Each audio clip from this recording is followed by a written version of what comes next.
Hello everyone, मेरा नाम है रिया अहीर। मैं वो लड़की हूँ जो मुंबई पुलिस के सामने आ गई थी।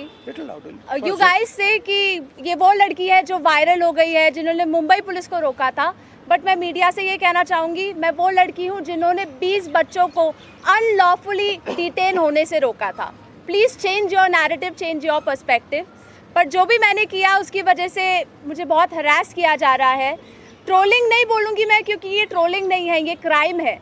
और सिर्फ ये ही नहीं, जनता ही नहीं बल्कि पार्टी वर्कर्स भी अभी अपने फेसबुक पर पोस्ट लगा रहे हैं, मेरे बारे में गलत बोल रहे हैं कि मैं जो कुछ भी कर रही हूँ 140 रुपीज़ में अपनी बॉडी बेच रही हूँ। सर, आप खुद ही सोचिए, उनके दिमाग में ऐसा कितनी गंदगी भरी रहेगी कि वो ये बोल रहे हैं। 27 को मैंने क्राइम रजिस्टर करवाया था।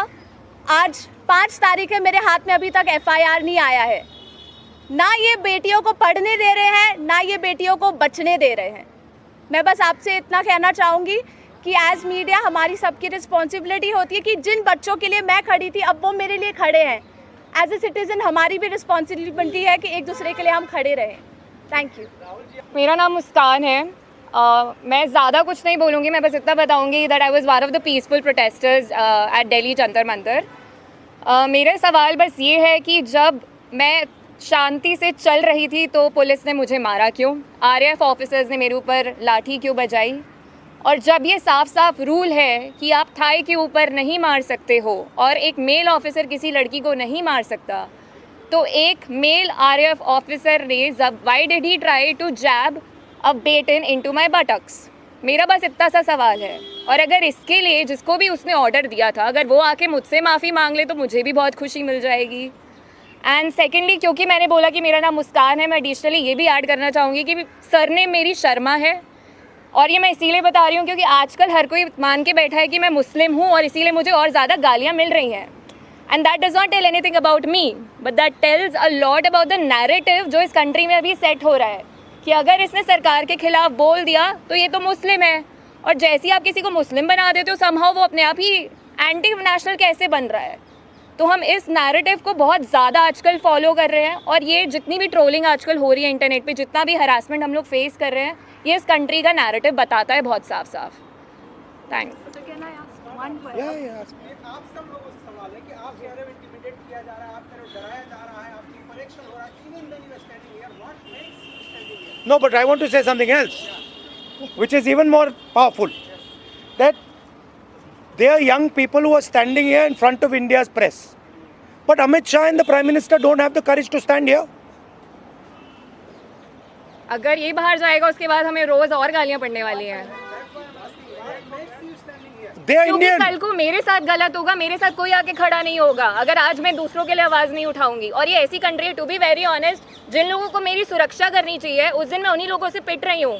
सो as a woman of this country, please tell me where am I suppose to go to for my protection. मुझे बस आप इतना बता दीजिए। जो हमारे यंग प्रोटेस्टर्स हैं अलग अलग स्टेट से, उनसे मेरी अभी मीटिंग हुई थी, डिस्कशन हुआ था,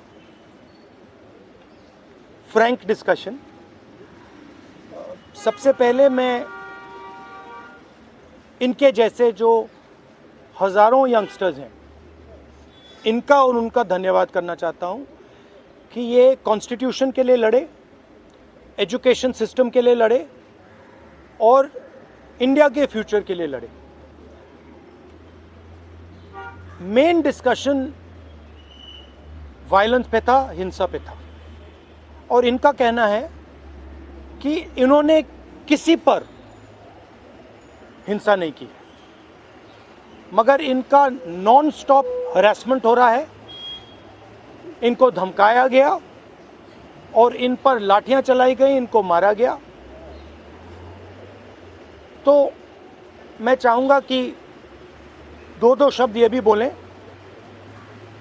बहुत अच्छा लगा क्योंकि मेन बात इन्होंने बोली कि देखिए, जब अन्याय होता है, चाहे किसी और पे भी अन्याय होता है, एज ए सिटीजन हमारी जिम्मेदारी है कि उस व्यक्ति को हम प्रोटेक्ट करें, उसकी रक्षा करें। और ये मुझे कॉन्स्टिट्यूशनल वैल्यू लगती है, नेशनलिस्ट वैल्यू लगती है। I am very proud of all of you I'm very proud of every single young person who has done this. You have done nothing wrong. And the question of accepting your apology does not arise. You do not have to apologize to anybody. You have not done anything wrong. नए तीवर के साथ आ रही है आपकी पसंदीदा मासिक पत्रिका दलित दस्तक। नीचे दिए गए नंबर पर आज ही संपर्क करिए या व्हाट्सएप करिए।